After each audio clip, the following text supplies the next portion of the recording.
Le but est d'aller vraiment loin, de prendre plus de risques que juste de rester dans l'hexagone.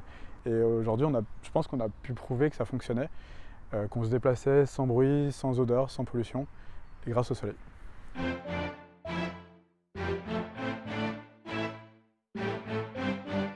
Je cherchais donc à pouvoir continuer à voyager en van, mais de manière propre.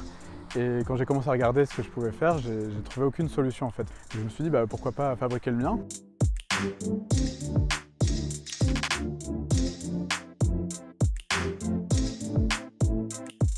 Donc voici notre Volkswagen Transporter Synchro. En fait, c'est un vieux van qui a 30 ans, qu'on a converti en véhicule électrique. Donc le rétrofit électrique, c'est l'action en fait, de prendre un véhicule qui était à l'époque essence ou diesel et de le transformer en véhicule 100% électrique. Pour faire ça, on enlève le moteur d'origine, on y met à la place un moteur électrique et on rajoute des batteries dans le véhicule et des chargeurs et plein d'équipements qui nous permettent donc de gérer l'énergie à bord. Pour notre van, les batteries, en fait, c'est des batteries qu'on a recyclées, entre guillemets, qui sont des batteries de Tesla Model S qu'on rachète d'occasion. Donc ça fait partie donc, de notre plan pour être un peu plus propre, c'est d'utiliser un vieux véhicule, des batteries recyclées et le tout rechargé par des panneaux solaires pour avoir une énergie qui soit propre. La conversion du van en elle-même, plus son homologation, a pris au moins 2 ans. Et pour la remorque, à peu près 1 an. Pour donner une fourchette, le van, il y a à peu près 40 000 €, y compris l'achat du van, de pièces et de batteries. La remorque, ça sera dans les 30 000 €. Alors les batteries du van sont situées ici, dans ce boîtier étanche sous le véhicule. Notre but en fait c'est d'aller loin des prises, c'est de se perdre au milieu du désert et de recharger le van n'importe où, en toute autonomie. Notre van a la fonction lui de stocker l'énergie et de tracter et de nous donner du confort en fait à bord du véhicule. Et on traque derrière nous une remorque solaire qui elle a la fonction donc de produire l'énergie pendant qu'on roule.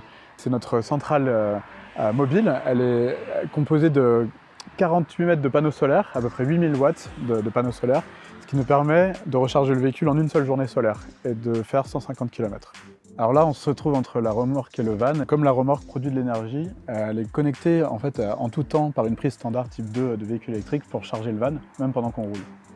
À bord du van, on a tout ce qu'il nous faut pour avoir un confort moderne, comme des plaques de cuisson vitrocéramiques, on a une douche, on a un évier, un frigo, on a du 220 volts de partout dans le van.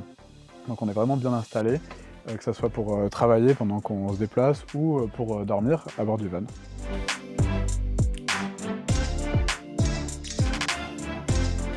Moi je trouve que la vie en van, le côté minimaliste, il est super intéressant parce que justement, on est très limité par l'espace et par le poids aussi pour nous dans le van. Donc on emporte beaucoup moins de choses. Et finalement on se rend compte que on n'a pas du tout besoin de tout ce superflu et tout le matériel qu'on a tout le temps. Et justement ça libère beaucoup de place dans l'esprit. En fait, en séparant de toutes ces possessions matérielles, on est beaucoup plus disponible. On n'a pas peur de perdre ses affaires ou de se les faire voler, on se trimballe avec moins de choses. Et en gros, on est beaucoup plus ouvert aux rencontres avec les gens. Et en fait, le départ, ça m'a allégé d'un poids en fait. Et ça, à la base, c'était une contrainte, mais c'est devenu un avantage en fait.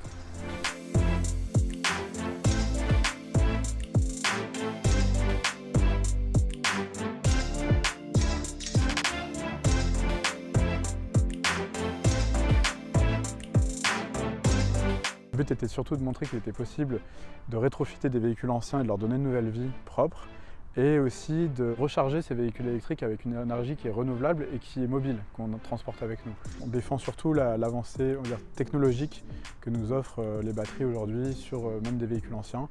La conservation de notre patrimoine automobile, on n'est pas obligé de mettre à la case des voitures, on peut leur donner une seconde vie plus propre.